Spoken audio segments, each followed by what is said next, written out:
بسم اللہ الرحمن الرحیم۔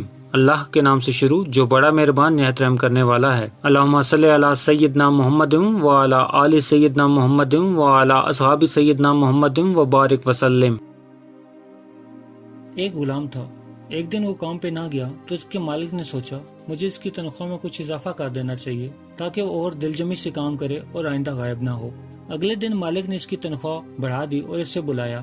جو اضافی پیسے بنے تھے وہ اسے دے دیے اور وہ خاموشی سے پیسے لے کے چلا گیا۔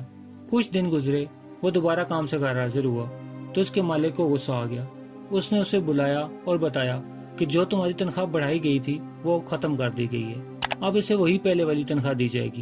غلام نے اب بھی خاموشی اختیار کی اور چلا گیا۔ تو مالک نے اسے واپس بلایا اور کہا جب میں نے اضافہ کیا تو تم خاموش رہے اور اب جب کمی کی تو پھر بھی خاموش ہو، کیوں؟ تب غلام نے جواب دیا جب میں پہلے دن غیر حاضر ہوا تھا اس کی وجہ بچے کی پیدائش تھی اور آپ کی طرف سے تنخواہ میں اضافے کو میں نے وہ رزق خیال کیا جو وہ اپنے ساتھ لے کے آیا تھا، اور اب جب میں دوسری دفعہ غیر حاضر ہوا تھا تو اس کی وجہ میری ماں کی وفات تھی، اور آپ کی طرف سے تنخواہ میں کمی کو میں نے وہ رزق خیال کیا جو اپنے ساتھ واپس لے گئی۔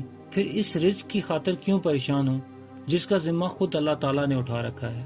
سبحان اللہ۔ پیارے دوستو، امید کرتا ہوں کہ آپ کو یہ ویڈیو پسند آئی ہوگی تو اسے لائک کر دیں، اور مزید اس طرح کی خوبصورت ویڈیو کو دیکھنے کے لیے میرے چینل کو سبسکرائب کرنا ہرگز مت بھولیں۔ بیل کا بٹن بھی دبا دیں تاکہ آپ کو نئی آنے والی ویڈیوز کا نوٹیفیکیشن مل سکے۔ انشاءاللہ ملتے ہیں ایک نئی ویڈیو کے ساتھ، تب تک کے لیے اپنا خیال رکھیے گا۔ اللہ پاک آپ کو آسانیاں دے اور آسانیاں بانٹنے کی توفیق بھی۔ اللہ حافظ۔